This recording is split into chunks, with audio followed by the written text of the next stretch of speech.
Please welcome the champion of civil liberties and the champion of the Constitution, the advocate of the gold standard and the nightmare of the Federal Reserve, Congressman Ron Paul.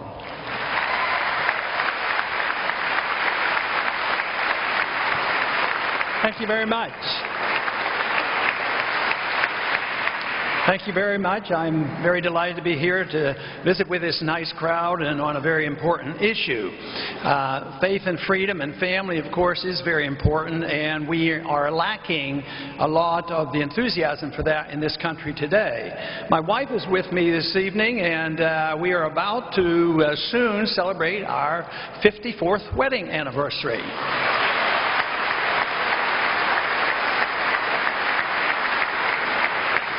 Family, of course, is very important. If a government gets too big, the family is undermined. If we resort to the government taking over family responsibilities, whether it's education, medical care, or whatever, then the family is diminished. The family has been diminished over the several decades now, especially since the 1960s. And if you look at it carefully, you'll find that the government has grown tremendously since the 1960s. But we have a pretty strong admonition in the Old Testament about the importance of family. When the Israelites left Egypt, there were temptations to not follow God's commands. But when they got to their promised land, generally for a good while they lived under judges. They did not have a king, and they had an orientation around a patriarchal family society. But they got bored with this, and there was a time when the people came to Samuel during the time of Samuel and said, you know, other countries have kings. We would like to have a king, and then we would feel safer and more secure. And Samuel was old, and they knew Samuel would die, and they wouldn't. The children, the two sons of Samuel, were not to be considered good judges, so they needed something to reassure them. But Samuel responded by advising them strongly, don't choose a king. A king is going to do you harm. A king will raise your taxes. They will draft your young people. They will use your young women. They will undermine you, and your society will break down. And he also said that if you pick a king, what you're doing is pushing God aside, and it will undermine the family. And it was utterly amazing of the advice that Samuel gave in Samuel 1, chapter 8, because he talked about taxes and the cost of this would be if you ask for a king. I now think that we have drifted in the direction of accepting a king in Washington, D.C., and I would like to undermine this king that we have been following and building for so many decades in Washington. We need more family values, more governance by the family, not by the United States government.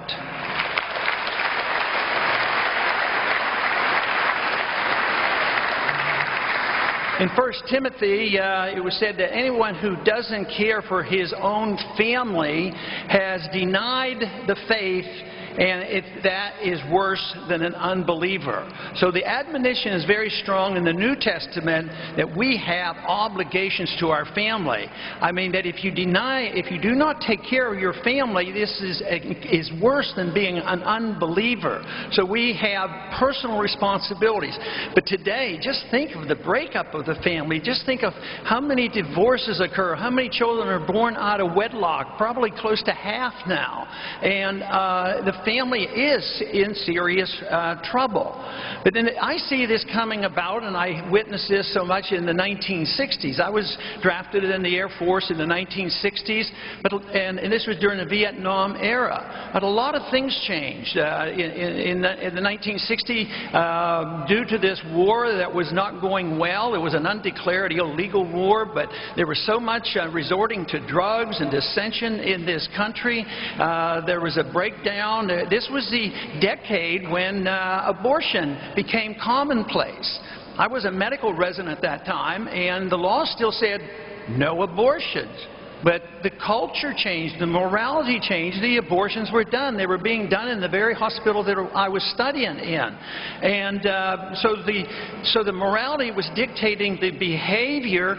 And what happened in a few years later, by 1973, what happened? The law accommodated to the moral standards of the people.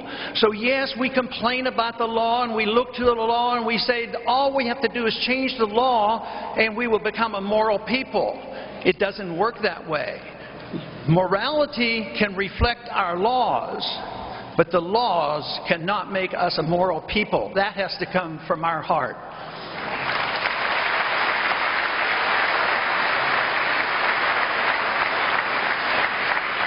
But in these last several decades, from the 60s on, there were a lot of different changes. The work ethic was undermined.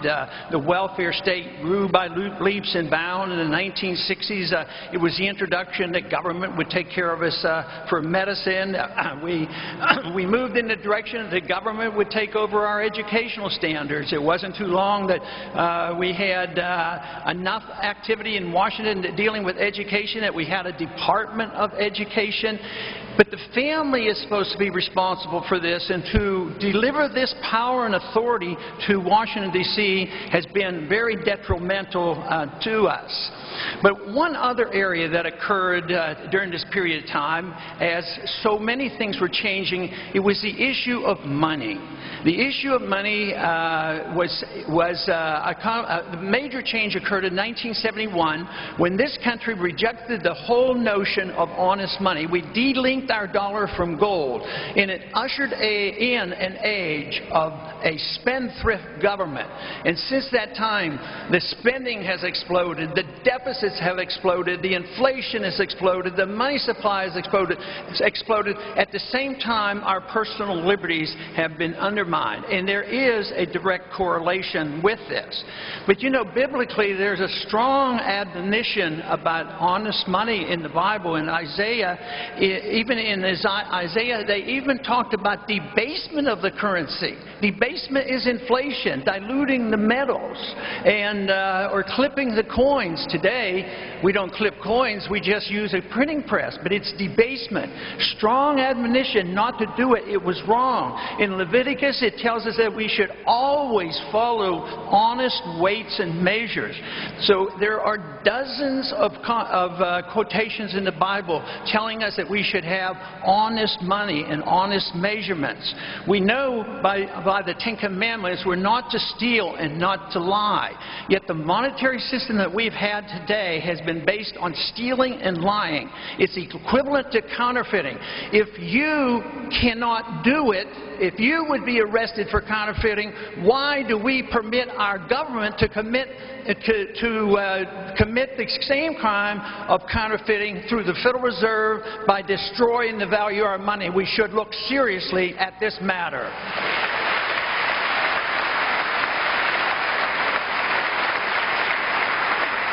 You know, education is now the role of government. We have a Department of Education, but how did we get there? Did we amend the Constitution? The Constitution says it gives no authority for the federal government to be involved in education. So we've just ignored it. We've ignored the Constitution in so many ways. We ignore it going to war. Did Obama come to us and ask the Congress for permission to declare war to go into Libya or into Uganda? The wars that we've been fighting since World War II have been undeclared. So there's not much left to our Constitution. So our government got involved in education, not by amending the Constitution. So we have the Department of Education. And all the money we've spent on education, have we improved education? No. The cost of education has skyrocketed. The quality has crashed. Now we're graduating thousands, if not millions of people from our colleges. Now they have more debt, over $1 trillion worth of debt, more than all our credit cards. Why? Because we got careless and we said, oh, yeah, this sounds good. We might as well do this, and ignore the Constitution. We did this with the housing effort. We decided, oh, the government is supposed to make sure everybody has a house. And now, what has happened? The people who they were supposed to help, they've lost their jobs and they lost their houses. And that is because we are so careless, you know, with our following the rule of law and following the Constitution. So we are indeed challenged. We're challenged today because we not only ignore our Constitution, but we have reneged on placing the importance of our governance on ourselves, personally being responsible for everything that we do, as well as our family. If we had strong families, we could have very small governments. If we needed some governments, we could use it locally. But we have drifted a long way from that, and we have accepted a notion that big government is good and they will take care of us.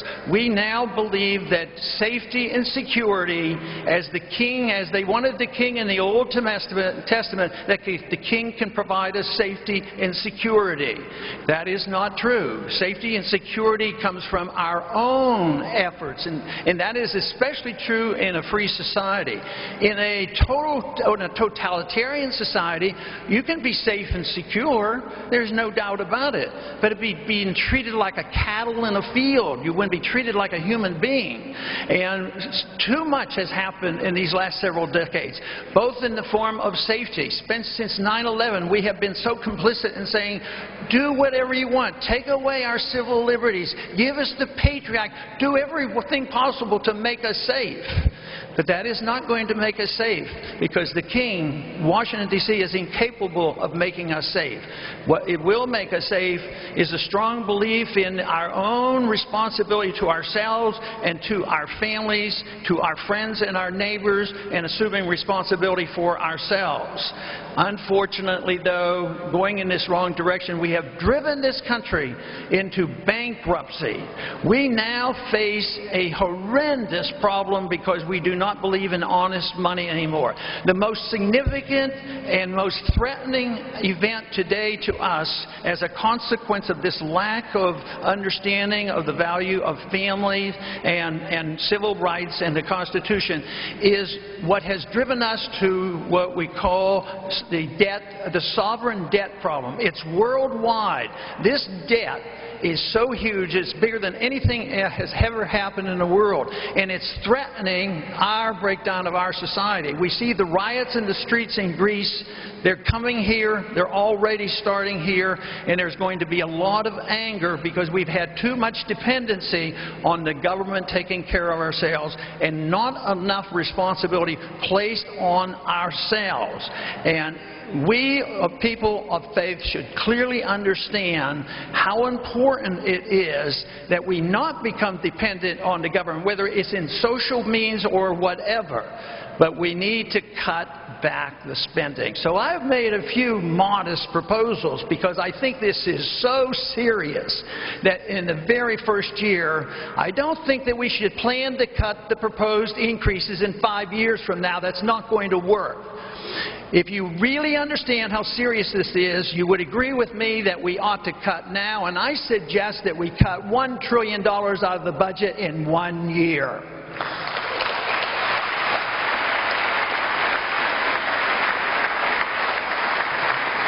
If this is not done, it will get a lot worse and will hurt everybody. If you do it in a deliberate fashion and pick priorities, you can cut some spending that will be a lot easier. You don't have to pick on the elderly or the sick.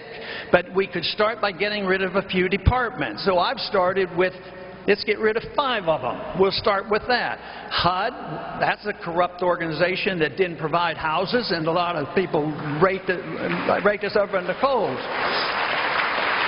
Department of Energy and Department of Education and Department of Commerce and Department of Interior. Those are for starters. But ultimately, if you want it to stop, if you want big government to stop, you have to deal with the money issue. You have to have biblical money. You have to have honest weights and measures. You cannot do it with a central bank that has been given license to print the money and monetize debt. That is crucial if you want to get the economy working again.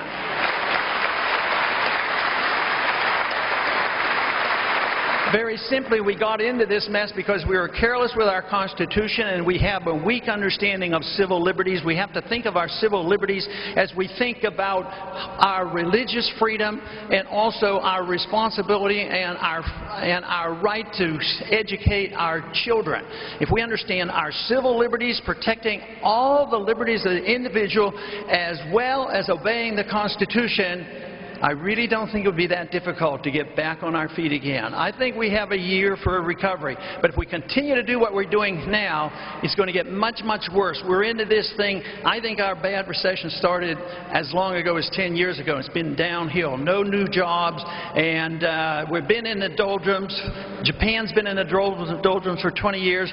We were in a depression for 17 years in the 30s. But if we do the right thing and just go back to our roots, look at our values and look at our Constitution, we could be back on our feet in 1 year. Thank you very much.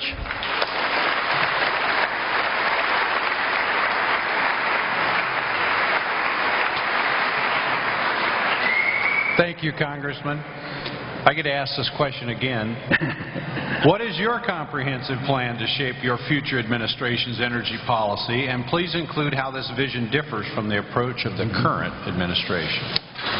Well, my plan is we need to produce energy the same way we produce cell phones. We need to get the government out of the way. We need a lot of competition, and we need to deregulate. I've been in Washington off and on for a good many years. I've met a lot of bureaucrats and I've met a lot of politicians. They don't know anything about energy. Why should they make the plan? They have a responsibility for providing the right environment. And that is the market environment. The point I'm making about the cell phones, the markets, in spite of all our problems, the market still delivers cell phones to us. Can you imagine if we gave a contract to the Department of Homeland Security to provide cell phones and they provided one company and they set the prices? It would cost a lot of money and the phones wouldn't work. So we don't need a policy other than the policy of the marketplace. We need to understand property rights. We need to understand contract rights. We need to understand competition. But today, and of course the Obama administration doesn't understand any of this, so I reject everything that they do because they interject, like putting on moratoriums and supporting regulations. But the sooner you can get to the concept of property rights and contracts, all of Texas Energy was developed without government. When we came into the Union, we essentially had no government property. But out in the West now, where some of this oil shale and other things are, so much of it is government-owned land. We need to get this land in ownership of private property owners, and then we need to get the government out of the way.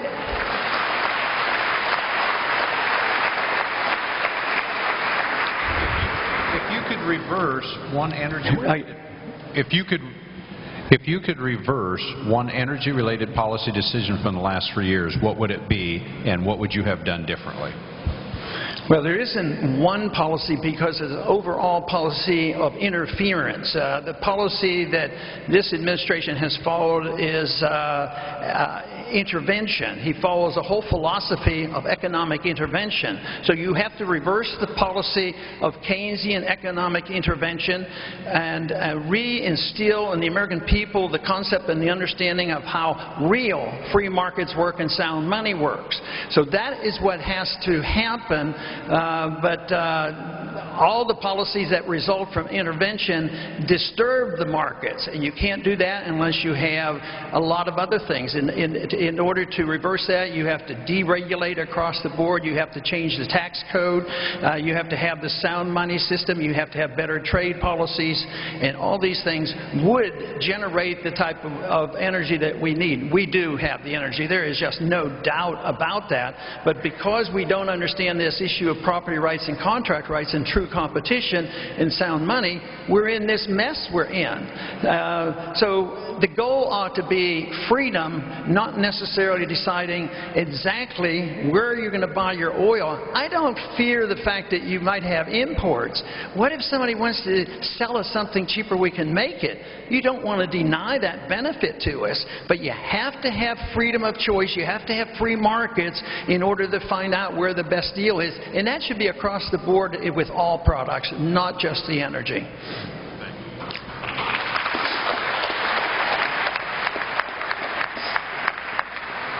Congressman Paul, thank you for being here tonight. My first question is, what would you specifically do to prevent abortion on demand and defend traditional marriage? Well, traditional marriage is obviously, between a man and woman. And I have supported the Defense of Marriage Act and to protect the states' rights, to make sure the federal government never dictates or mandates, the definition of marriage. But I have a bill in that so far this evening it has not been mentioned, and I think it's a very important bill because I think we can accomplish a lot with marriage and abortion if we would accept one more principle. I accept the idea of working to change our courts and to change our Constitution, and I support the idea. As an OB doctor, I know when life begins. I know when I assume responsibility for two people, because if I do harm to the fetus, and I can be sued, and so therefore there's no doubt about the legality, not only the morality, but the legality of it. But so I support these efforts. But my bill is called We the People's Act, and this can be accomplished not by waiting for the courts to be changed and not for waiting to amend the Constitution. That is very, very difficult. But lives could be saved, and they could have been saved many, many years ago by saying, why don't we get Roe versus Wade repealed by removing the jurisdiction of all these issues from the federal courts. That's what we need to do.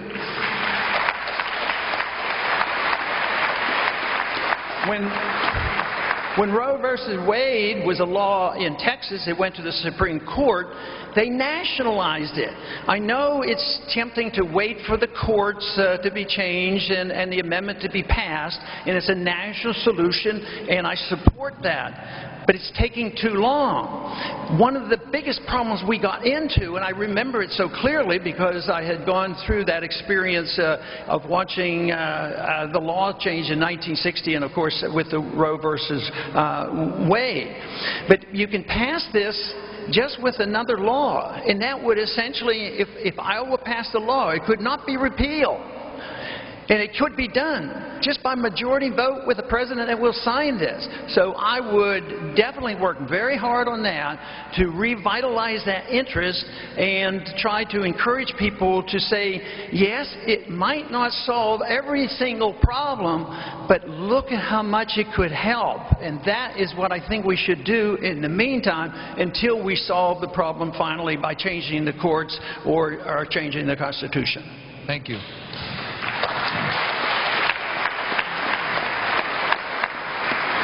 Congressman, what would you do to restore fiscal responsibility and promote creation of jobs in the United States? Okay, the fiscal responsibility, I alluded to that a bit in my opening remarks, because it is related to the monetary system, but it's also related to the people's appetite for government.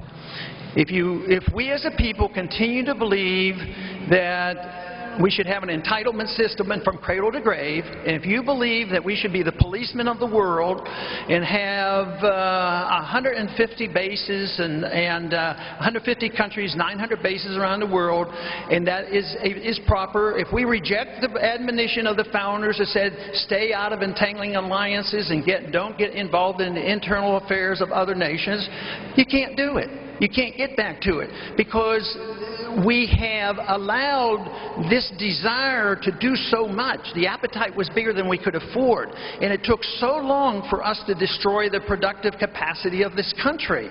For a long time we were the freest and the most prosperous, and then we started to overspend, and then we tried to raise taxes, and that was limited. Then we got borrowing. There was a limit to borrowing, but we had this neat little deal. We sent the treasury bills over to the Fed, and they created money out of thin air. there, which removed the restraints on the politicians. Politicians get reelected by spending money. Did you ever notice that? They come and they spend money and brag about it, and they get reelected.